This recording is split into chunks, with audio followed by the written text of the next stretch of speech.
Tēnā koutou te whānau o Auckland Unitarian. Tēnā koutou nā manuhiri. No mai, haere mai ki tēnei whare karakia a te atua. Tēnā koutou, tēnā tātou katoa. Welcome to this space made sacred by Auckland Unitarians for 119 years. We are here to celebrate that we are, that we have gifts to share, and that we hold such promise. And to know that though we may be wounded, we are powerful and worthy. Blessed to be different, blessed to be together. We welcome you today if you're here for the first time. We hope you will find the experience enriching. Just so you know, the service doesn't really end until you've shared a cuppa with us at morning tea. And it won't be complete without you because it's our sacrament of hospitality. My opening words are by Lori Walk. Is it the glitter? Some people think it's the glitter that makes the Pride Parade like heaven. Pearly gates and streets of gold. Surely heaven has as much glitter as a Pride Parade. There's definitely enough glitter there to make a person believe that the Pride Parade is like heaven.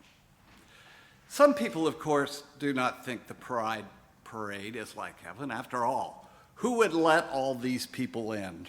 Surely there's some kind of form to fill out. One must be given clearance and at least abide by the dress code. Speaking of, what is the dress code for heaven? What documentation is required? Of course, this is the strongest argument that the kingdom of heaven is like the Pride Parade. All are welcome. We don't get to decide who's in and who is out. Everybody's in, everybody.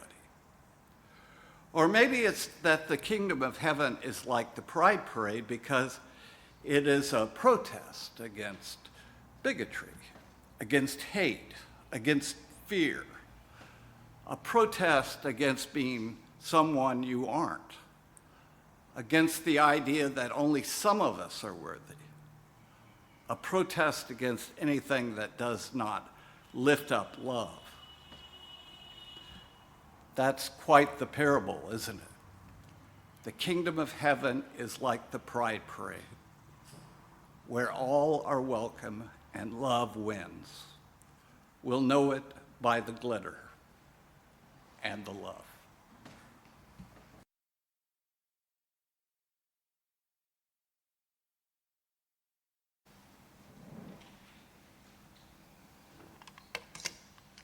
Mindful of the responsibility our freedom presses into us, blessed by the beauty of the world and drawn by a vision of a community known for its honesty, generosity, depth, love, and justice work, we focus our time together by the kindling of light.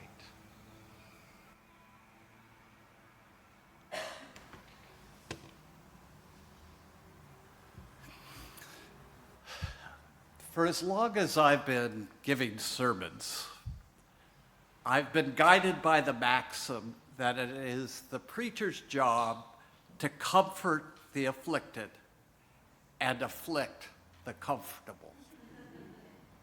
I always thought it came from some saint of the distant past.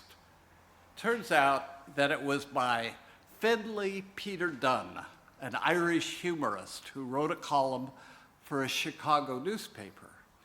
In 1901, he had this to say about newspapers, not preachers, although they seem to have a number of commonalities. He did it in an Irish dialect, which I can't possibly pull off, so here it is in just regular American. The newspaper does everything for us. It runs the police force and the banks, commands the militia, controls the legislature, baptizes the young, marries the foolish, comforts the afflicted, afflicts the comfortable, buries the dead, and roasts them afterward. It was not until 1944 that the church appropriated the quote to express the business of the church. A local paper in Latrobe, Pennsylvania, quoted the line from a young minister's recent sermon. I guess the quote resonates because the pain of discomfort is a universal human experience that we universally agree we prefer to avoid. Even Shakespeare challenged our cowardliness. Feel the pain until it hurts no more. Well, actually, he never said it. It was an internet meme that attributed it to him. I found several websites that did so. However, even the internet can be right occasionally, even when it's wrong. This month is Pride Month in New Zealand. Few things in my lifetime have caused as much painful discomfort for queer and straight alike. In a world long hostile to their LGBTQI community, there has been the discomfort of hiding who they are in the closet, or the discomfort of risking condemnation, bullying, arrest, and physical violence for being openly their authentic selves. For those who have taken the risk, pride is the proper response. For those who haven't, empathy is the proper response. For who of us does not hide some of our authentic selves in darkness? For those who feel threatened by our differences, Rainbow Pride has made it evident that there is great discomfort. It can be expressed in either cruel discrimination or honest reflection about personal insecurities, biases, and attitudes. Then there are those who choose to live in denial, thinking it can escape from discomfort. They pretend that the most basic aspect of our humanity, our sexual orientation, is either black or white, when in truth it is much more complex than that. They say, complexity be damned. All they have to decide is whether or not to accept society's judgment as to which is right and which is wrong. For those of us with sufficient gray hair and wrinkles, we have seen in some countries great movement in society's acceptance of different sexual orientations. When I was 12, New Zealand criminalized male homosexuality. When I was 36, it decriminalized it. 20 years later, a few months before I arrived in New Zealand, gay and lesbian couples were allowed to enter into same-sex civil unions over the objections of most church denominations, I might add. 8 years after that, we became the 15th nation worldwide to permit same-sex marriage, the first of which was held right here. Clearly, discomfort teaches, but it can take considerable time for the lessons to take hold, and all too often they can be easily be forgotten. I only have to look at the US for confirmation. In the last decade, great strides were made regarding the human rights of the rainbow community, culminating in the Supreme Court's affirmation of the right to same-sex marriage, something I did not expect to see in my lifetime. The last year is more in line with my experience of society's treatment of those who identify as other than straight. 7 black trans women were murdered in the first 6 months. The Trump administration announced it will allow federally funded adoption agencies to discriminate against same-sex couples. A ban on trans people serving in the military went into effect. Protections against discriminating against trans people in housing or emergency shelters was removed. Last May, the administration published a proposed rule that would allow healthcare providers to refuse to treat transgender patients. That's just in 2019. It isn't a list that includes the Pulse nightclub massacre or Education Secretary Betsy DeVos's systematically removing protections for LGBTQIA and disabled children. If you are comfortable with this happening, I am here to afflict you with some history. For some of you old enough, I want you to go back to June of 1969. I had just turned 20. It wasn't a time when LGBT folk were out loud and proud. There were still laws that criminalized most aspects of their lives. Finding a safe and welcoming community was difficult in most places, even in New York City. There were significant challenges, but there was a thriving underground club scene, among which was the Stonewall Inn. The Stonewall was a seedy club lacking a liquor license, run by the mafia, and it was a club where the most marginalized, even in the gay community, could gather, and did. The way these things worked back then, laws were written so that a club where two same-sex people were dancing together, or where a person in drag was being served alcohol, could be raided, patrons arrested, and the club even shut down. As a result, the club owners paid off the police and had a system of being alerted in advance to raids, which usually happened early in the evening so the crowd could party more safely in the later hours.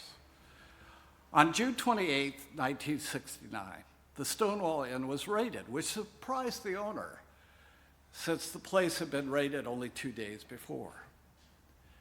As patrons were being arrested and hauled out, a butch-identified lesbian, Storm DeLarvery, said her handcuffs were too tight. She was clubbed by an officer, and the crowd, instead of backing off as violence escalated, pressed forward, at first jeering and throwing small items like pennies, but progressing in time to bricks, bottles, and more. The police were unprepared. They called for backup. Rioting broke fully out. The bar itself was set on fire, though it was doused. Protests continued for days. The LGBTQ community, spurred to action by the protest, organized. They developed organizations, strategies, and built new community based on pursuing public change. A year later, on the anniversary of the Stonewall raid that set off the protests, New York saw the Christopher Street Liberation Parade, a parade that brought LGBTQ folk out of the shadows and into the streets to show their pride and commitment to change. This was the genesis of today's pride parades around the world. That parade was 50 years ago yesterday, or this last year. Within Unitarian Universalism, we passed our first General Assembly resolution to work for lesbian, gay, and bi rights in 1970, 1 year after Stonewall. In 1969, a UU minister, James Stoll, came out as gay. Unfortunately, he never worked as a minister again. But by 1979, we ordained openly gay men, and we have been ordaining openly LGBTQ people ever since. Excuse me. As Unitarian Universalists, it's embedded in our faith practice that we see the worth and dignity in everyone. And so we have been at the forefront of all these issues. But we are human too, and full of human failings. We make mistakes, large and small. Last year, the UU World published an article about transgender people, written by a non-trans woman. It was riddled with basic errors, implying that trans identity was something new, an oddity that non-trans people were just learning to deal with. An acquaintance of mine, the Reverend Shawn Denison, who came out as a trans man in 1996, wrote recently in response to this article. It turns out there was a lot of harmful information in the article. As transgender and non-binary people began to respond, the list of problems grew and grew. As it did, I began to notice that one deep assumption connected each mistake to the next. The assumption that we are just beginners at all this trans stuff. And as I heard people respond with, but it's all so new. How can you expect us to get it right? And don't shame people for not knowing better. I remembered when I had heard it before. I've heard it when someone asked that others stop relying on words and metaphors that exclude disabled people. I've heard it when white UUs have been asked to practice decentering whiteness and include voices and practices that honor Black people, indigenous people, and/or people of color. I've heard it when discussing the possibility of updating a reading that was written before inclusive language became standard.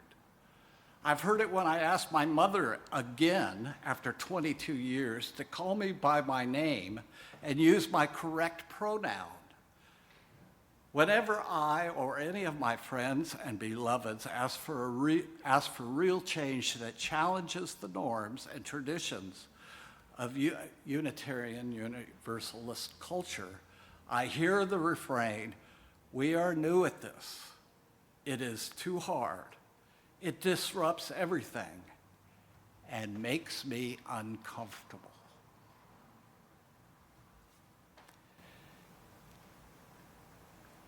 As I look out at the world and wonder about Unitarian Universalism, its place in it, I am more and more convinced that we must stop excusing ourselves from the world and life-changing work of justice by claiming that we don't know what to do because we are beginners. There's no excuse for refusing to learn when there are teachers all around us. The person saying, "Hey, call me by my name," and yes, my pronoun is they, is your teacher. The person saying, "It's not good enough to quote all white men in your sermon," is your teacher. The person saying, "I can't get into your building, and when I do, you ignore me," is your teacher. The person saying, "It's not about your comfort," is your teacher. The teachers and lessons have been here for decades. It's time to learn. This is why pride matters for all of us, because we have to take care of one another. The Reverend Teresa Soto, who also just happens to be Shawn's spouse, puts it this way: all of us need all of us to survive. Part of being able to take care of one another is to understand the challenges each of us faces. We can't say, "I don't care whether or not you're gay. I like you whatever you are." To say that is actually to say, "I neither know nor care about the harms you face. I am uninterested in your struggles, and you can't count on me to stand by you when you face injustice, just for being who you are." That is not how we take care of one another. We need to understand each other's experience of the world. take into account the risks we each face, have compassion for the wounds we carry, and stand together when the tides of inequity rise. I encourage you to celebrate discomfort and learn.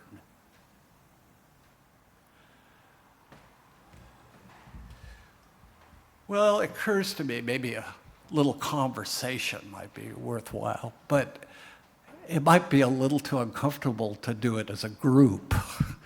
So you might want to create a little group of 3 or 4 people around you, and I'll ask you a couple questions that you might discuss.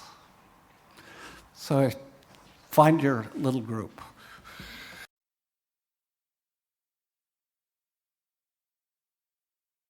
The first question is, did anything in this talk make you uncomfortable? And if so, what was it?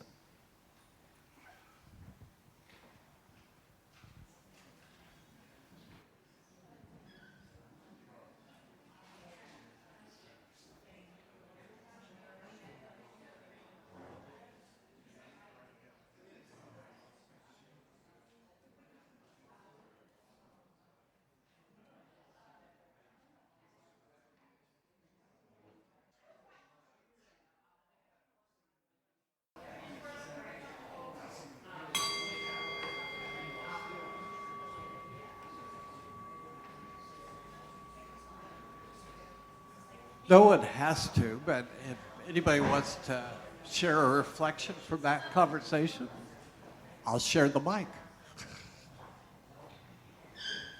I'm personally, or the 3 of us, were a little confused as to what terminology to use when talking to transgender people, because it seems to have changed over the years, and to be respectful, I'm not sure. What happens, for instance, is it's quite appropriate to ask what pronoun they prefer, okay? Some stick with what we're used to,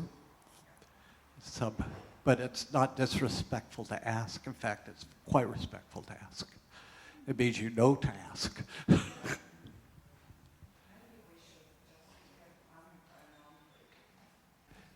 Those of us who are not specifically in that group we call the rainbow community, we don't get to tell them. We get to listen.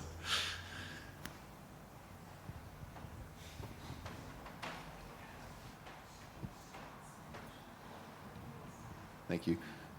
Oddly enough, I have a little contribution in the context of the conference next week. I took over that conference last year, and this is my 2nd year doing it, and I just never really thought about diversity, inclusion, and issues. It's just a conference. We don't need to worry about that. Some of the folks who are helping me this year are very conscious of it and are helping me learn. And one of the things that they did was, of course, they said, well, we need pronoun stickers. So on our badges, we asked people to tell us what they prefer to be addressed as, and then we've gotten some stickers printed so that then they can put their pronouns on the badge. And one little thing that we, who are not in the rainbow community, can do is express ours too, so that stating them becomes normal.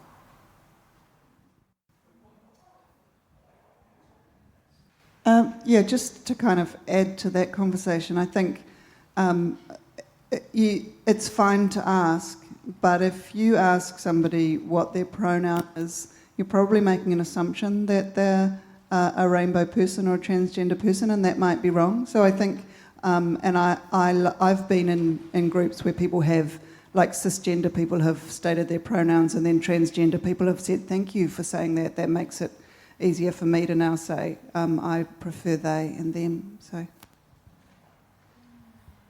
There's a term we're still learning about. You know what cisgender, everybody know what cisgender means?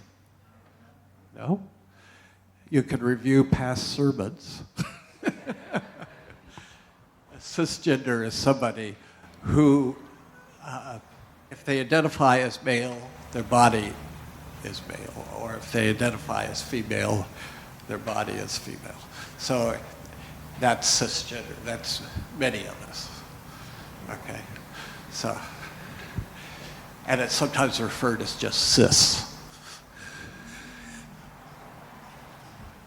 The assumption I was making about asking is they've already made it evident that they're transgender. You're not making an assumption.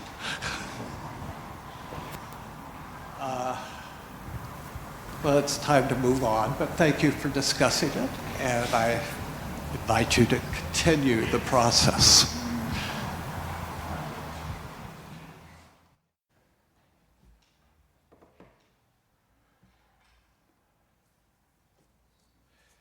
In closing, I want to share a poem by the Reverend Hannah Villeneuve, who wrote, "People sometimes ask, is pride a protest or a party?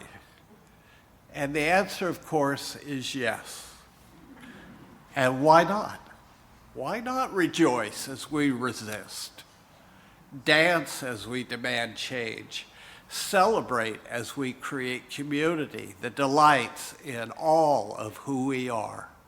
So bring all of that with you. Bring your policy demands, bring your glitter. Bring your Supreme Court broken heart, bring your rainbow socks. Bring the emptiness you feel for our siblings gone too soon. Bring your Gloria Estefan remix. Bring your tender hope for change. Bring your most garish eyeshadow. Bring your spirit tattered and battered by a world that seems insistent on choosing fear and hate. Gather up all these things and bring them here to a place where we don't have to shoulder these burdens or celebrate these joys alone. Come, let us go out in pride together."